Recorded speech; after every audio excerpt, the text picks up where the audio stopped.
But hey, I thought we'd try something a little bit different here with some of these non-conference matchups this week in the SEC. And what I've done is went back and tried to learn as much as I can watching some of these games from some of the non-conference. So, we'll see how this goes. But went back and watched Texas beat Louisiana week 1 of the season. Such a huge game there in Fayetteville. Cannot wait. And we're actually going to have John Neighbors on the show. He's been on the show many times. He's going to be on the next episode breaking down this game. He's probably already drinking. I was trying to get him on tonight, but I couldn't do it. I imagine he's pre-gaming already for the Longhorns, so be on the lookout for that. But, my main takeaway, there's so much hype with this Louisiana-Texas game, week 1. I've made it clear my thoughts on the fact that Texas was thinking that was going to be a bigger game. After watching this game, Louisiana, they look small, they look slow, they look overrated. The quarterback is nothing to write home about. That was my thought. Of course, Texas handled them pretty good. But one guy that was worth all the hype was this running back, Bijan Robinson. He is legit. He can catch the ball. Obviously, he can run the ball. And credit Steve Sarkisian. I don't know if this is new or not. Hell, I don't watch Texas football, obviously. I'm going to have to start watching them now that they're in the SEC. But Steve Sarkisian got his star running back in the slot a couple of times that I noticed in this Louisiana game, getting him the ball that way, and it was very effective. So I thought that was interesting. The kicker missed a 45-yard field goal, made a 49-yarder. So I don't know what you glean from that, but maybe an advantage there with the Arkansas with their new kicker, Cam Little. And then the quarterback, he's obviously going to be pivotal going into Fayetteville, rowdy crowd. I think they said he was a freshman, so would have been his first start last week. Going to be a different story playing in front of the striped out Razorback fans this weekend. But I just thought he was okay. Not bad. He can certainly run the ball. He's got a nice arm. But I think if KJ Jefferson plays the way I know he's capable of, I would give the edge at the quarterback battle there to the Razorbacks. So that'll be something to watch.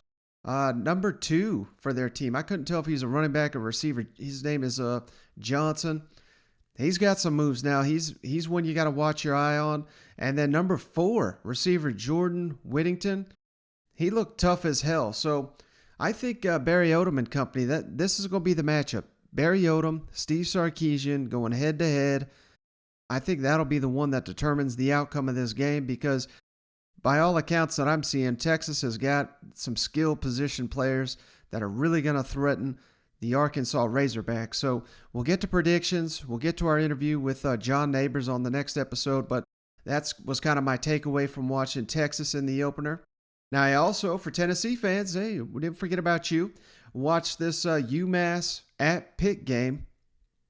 And man, the quarterback for Pitt, he's no joke. Kenny Pickett is his name, I believe. He's solid. I believe we had Steven Lazen on, or maybe it was Brett Sianka, Pitt 6 previews. One of them said this kid is going to leave Pitt as the all-time passing leader in that school history, which, hell, I believe they had Dan Marino, if I'm not mistaken. So he can throw the ball. I was surprised to see how mobile he was. He's going to be a real problem for the Vols. And then tight end, Lucas Kroll, former Florida tight end. Had no idea he was still playing, but he looked like Pitt's best receiver. So, man, I'm seeing red flags here. A mobile quarterback, tight end. These are things that have plagued the Vols for a year. Of course, it's a new era under Josh Heupel and defensive coordinator Tim Banks, so maybe they'll scheme that up.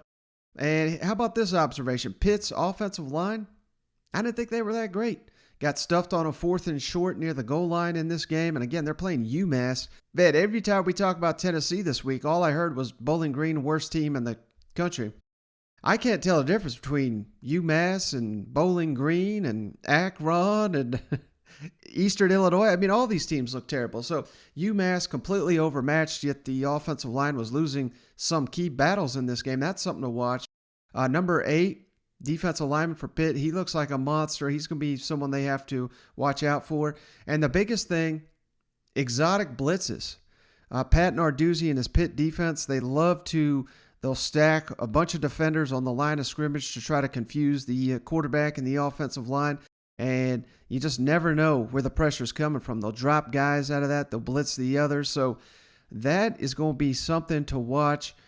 And of course, Josh Heupel and Pat Narduzzi, this will be third year in a row they've gone head to head. They split.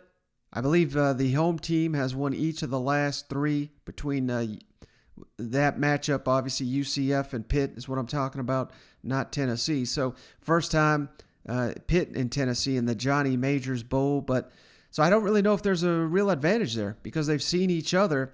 I was on John Reed's Talk Sports, Fox Sports Knoxville radio show, and he was asking me, who's got the advantage there?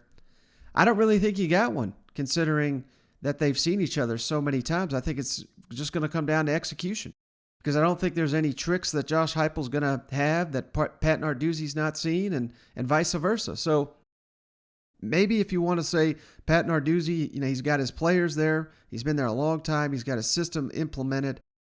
Probably a little advantage there for Pitt compared to Tennessee, who clearly in the opener, the quarterbacks and receivers kind of still working through the kinks of the system. They've had a little bit of a head start. They got to play on Thursday where Pitt played on Saturday. So take that for what it's worth. A couple of extra days preparation going into this one. Should be a really good game. And then bad news for the Gamecocks, man. I watched this ECU versus Appy. Game was in Charlotte. Had no idea. ECU's offense, they look legit. A lot better than I anticipated considering they got smoked by Appalachian State. They run kind of like a shotgun spread. I guess they're still running what Lincoln Riley left them with. That's kind of what it looked like. Of course, I'm not saying East Carolina's Eddie Oklahoma. They certainly don't have those players. But number 25, the running back Mitchell, he looked like a hell of a player. I thought the quarterback didn't have the strongest arm, but very accurate. A lot of dink and dunks, but very effective. He can roll out. He can run. But good news. It's not all bad news for the Gamecocks. Good news. East Carolina's defense looks like garbage.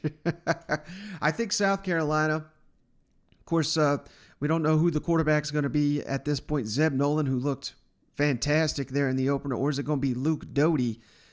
I think whoever it is, they're going to have plenty of opportunities to score against this East Carolina defense because Appalachian State did whatever the hell they wanted to them. So I think it's going to be a high-scoring game. I really do, between East Carolina and South Carolina. So just those are my observations. Take them for what they will. I literally have never watched any of these non-conference teams until today. I went and watched all those. So just wanted to share a little bit of a preview on what I thought those teams had to offer in the non-conference this weekend.